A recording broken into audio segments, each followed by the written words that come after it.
Good morning. ഇലക്ട്രിസിറ്റിയുടെ 5ാമത്തെ class ആണ്. അപ്പോൾ കഴിഞ്ഞ ക്ലാസ്സിൽ നമ്മൾ ഇൻസുലേറ്റിംഗ് മെറ്റീരിയൽസിനെ കുറിച്ചായിരുന്നു പറഞ്ഞത്.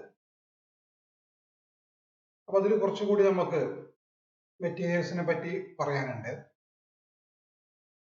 നമുക്കത് കണ്ടിന്യൂ ചെയ്യാം. ഇതിലാദ്യം വരുന്നത് ബെക്കലൈറ്റ് ആണ്.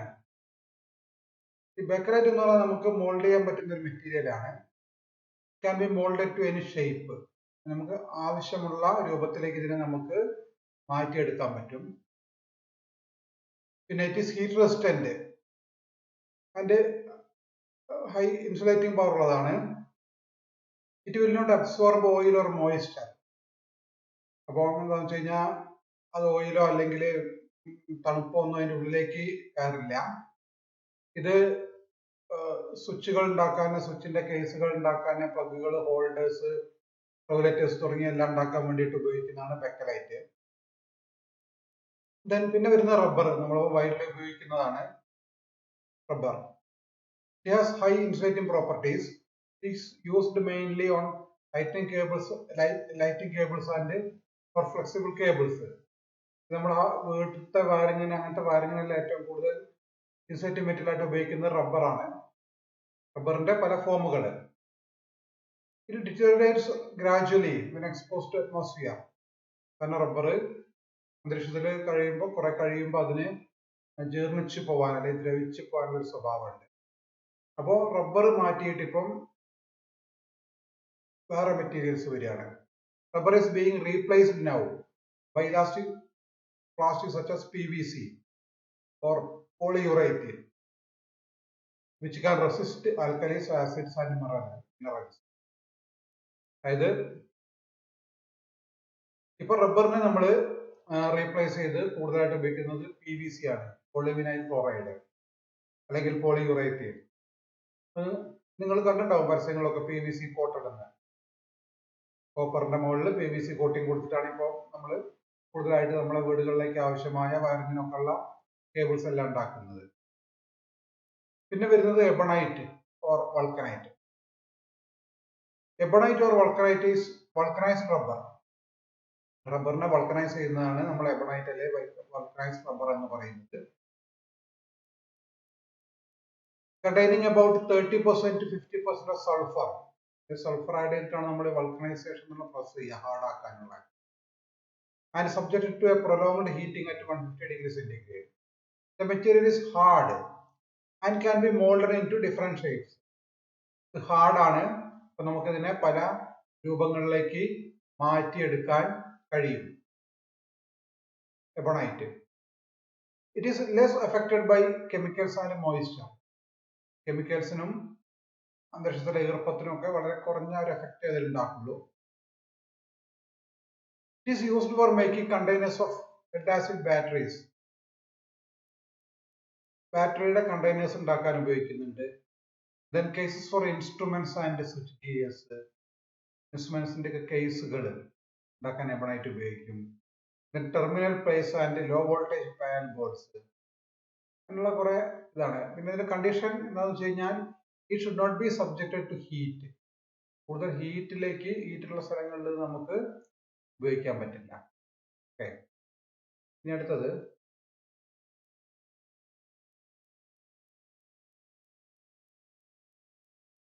ഷെല്ലാക്ക്. ഇത് വാർണിഷിന്റെ ടൈപ്പ് വരുന്നത് തന്നെ ലിക്വിഡ് ആണ്.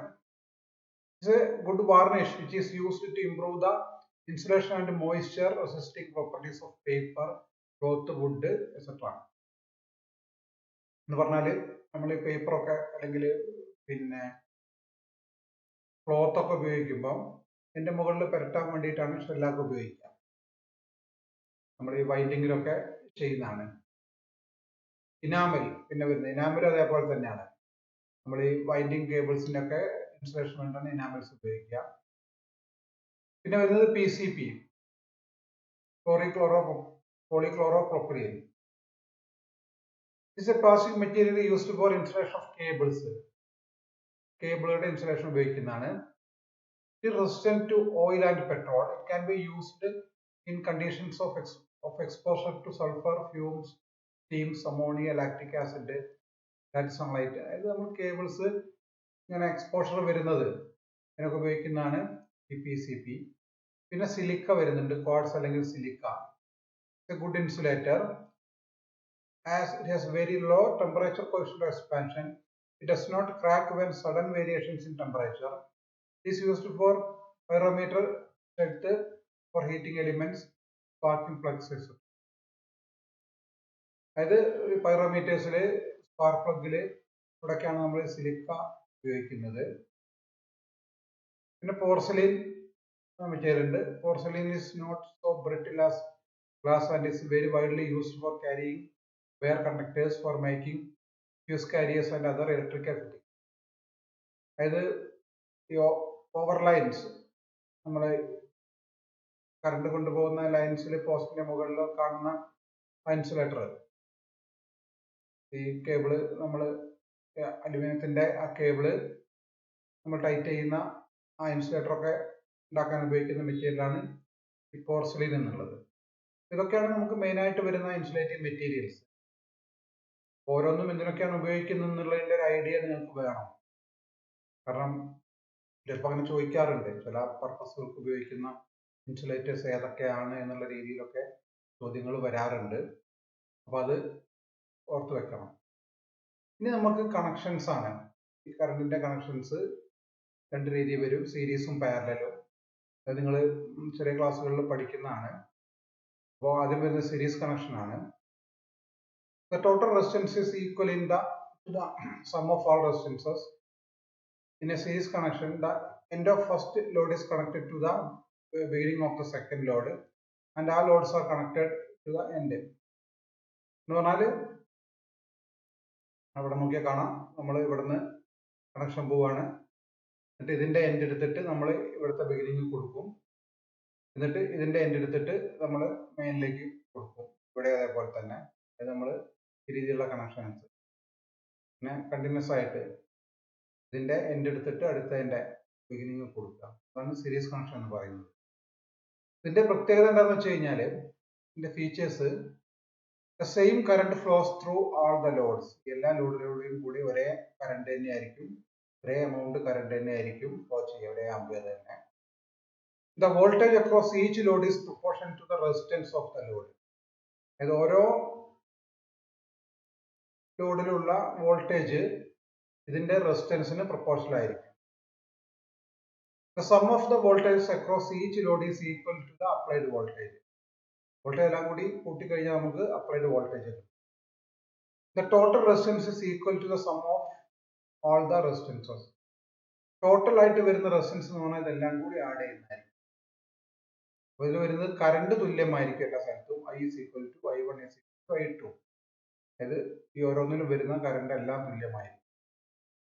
ടോട്ടൽ വോൾട്ടേജ് എന്ന് പറയുന്നത് ഇത് ഓരോന്നിലും ആഡ് ചെയ്താൽ കിട്ടുന്നതായിരിക്കും. ടോട്ടൽ വോൾട്ടേജ് എന്ന് പറയുന്നത്, ഇപ്പോൾ ടോട്ടൽ വോൾട്ടേജ് V എന്ന് പറഞ്ഞാൽ ഇതിലുള്ള V1ഉം ഇതിലുള്ള V2ഉം കൂടി കൂട്ടിയാലായിരിക്കും നമുക്ക് ടോട്ടൽ വോൾട്ടേജ് കിട്ടുക. പിന്നെ ടോട്ടൽ റെസിസ്റ്റൻസ് കാണാൻ ഓരോ ഇൻഡിവിജ്വൽ റെസിസ്റ്റേഴ്സും ആഡ് ചെയ്യണം. അതായത് ഇതിലെ ടോട്ടൽ റെസിസ്റ്റൻസ് ഈ സർക്യൂട്ടിൽ എന്ന് പറഞ്ഞാൽ ഈ R1 പ്ലസ് R2 ആയിരിക്കും. ഓക്കെ, കറണ്ട് ഡിവൈഡ് ചെയ്ത് വോൾട്ടേജ് ഡിവൈഡ് ചെയ്ത് പോകും. പിന്നെ കറണ്ട് എല്ലാവരും ഒരേ കറണ്ട് തന്നെ ആയിരിക്കും ഫ്ലോ ചെയ്യുക. ഇതാണ് സീരീസ് കണക്ഷന്റെ പ്രത്യേകതകൾ. പിന്നെ വരുന്നത് പാരലൽ കണക്ഷൻ ആണ്. പാരലൽ കണക്ഷൻ നമുക്ക് അടുത്ത ക്ലാസ്സിൽ നോക്കാം.